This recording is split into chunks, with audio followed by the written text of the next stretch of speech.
Another problem we have is getting water. I just went through Dunkin' Donut.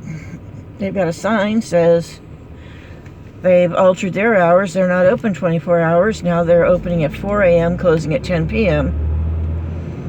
When I go through McDonald's, I will get myself a large sweet tea, and I will get a little child a glass of ice water, and then I put it in her thermos. Sweet tea is $1.86. Large Coke often is $1. So now when the stores are closing, I'm going to have to be very careful about making sure that I have her water. Walmart was out of water completely every time that we've been there.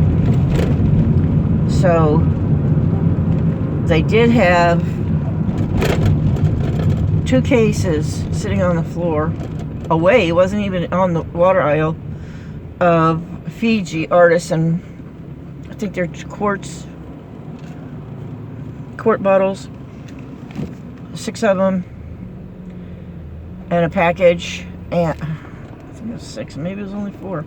Anyway, it was $12, $11.98. So I went ahead and got it to make sure that I have water for the child, because I can drink juice or something like that to be hydrated. I can eat an orange if I can find one. She can't. So I make sure that she has water and Stanley has water.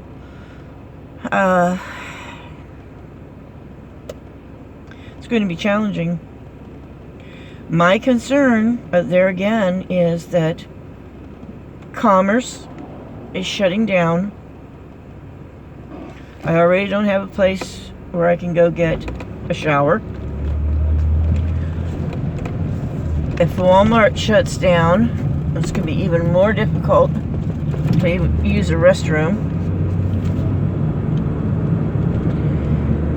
So for a nomad like me, in a van, without refrigeration, without a toilet, we've got a lot of challenges. A lot of challenges. And fortunately, I did get a 5-gallon bucket several weeks ago at Home Depot. And through my Medicare benefit, I got a toilet seat. It's one of those that you sit on a toilet seat that raises it up. So it's about 4 inches thick, high, whatever you want to call it. It just fits inside the 5-gallon bucket. So I don't have to squat down so far. It's at a relatively comfortable height. I have not used it yet, but I do have it if I must use it. If I absolutely must.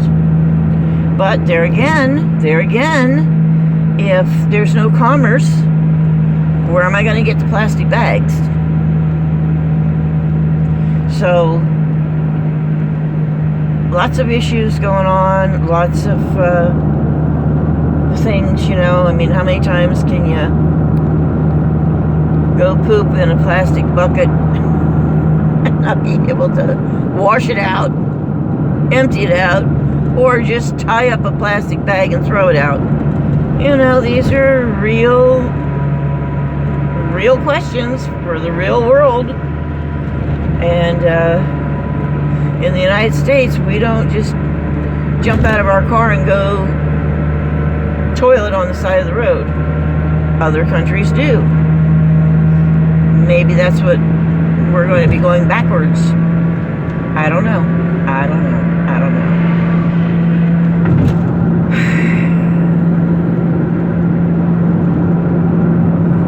But I'm thoroughly convinced that this whole incident with the coronavirus it didn't come from the birds, did not get transferred over. This is a situation that was created by those enormous powers that be that control the world. And we know who they are. We know who they are. Quite some time ago,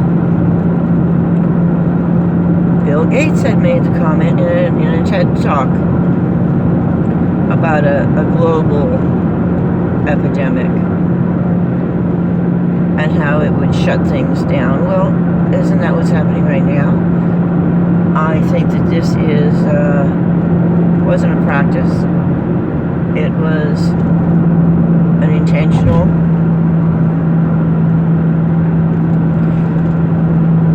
So much of the world's population is aggravated, frustrated, tired of the condition of things. And the people in power want to make drastic changes. Now, of course, their thinking is that the drastic changes that they believe should be made are going to improve the world globally. It's about the one world government, don't you see? So that's why this was implemented. It's not a conspiracy theory, it's reality. They're moving it in place, they're shifting it. They're calling it what? Social distancing. Right, Step back from it and look at it as an observer.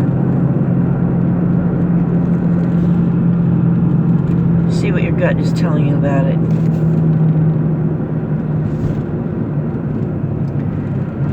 And I think you're going to get the clear picture. You will get the clear picture.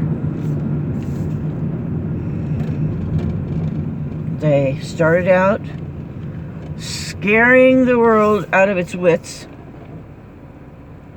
Scaring the world out of its wits. That people were going to be dropping dead from this horrible virus. But I was watching, people weren't dropping dead. And now they're even saying about China, people weren't dropping dead in China. And they hurried up and they built those hospitals and everything for all the sick people, and but worldwide, there are only a couple thousand people who actually died. Now they're saying, oh, well, the coronavirus is a whole lot like a regular flu, unless you get the pneumonia. And if you get the pneumonia, then it could be really bad and you could die. Okay. Pneumonia from any source is really bad and you can die. There was so much hype about the corona. And of course, when people are afraid, they look to authorities to guide them, make decisions for them, help them to get over it. So the powers that be used the human instincts and natural human responses to their advantage, not to ours. So it's scary. I am certainly not in any way ashamed to admit that I see this getting worse and worse. I see it moving into a lot of people disappearing, being eliminated.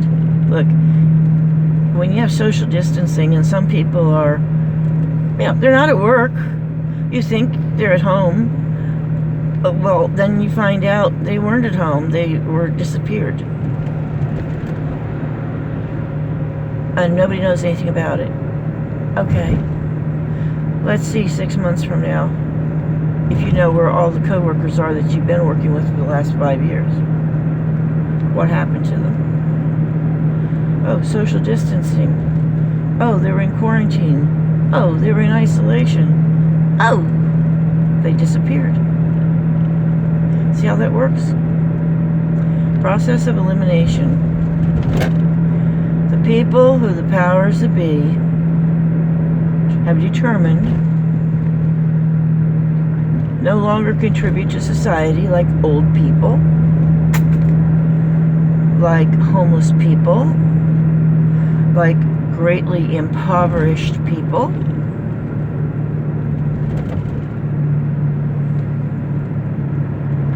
Wow. Publix is empty.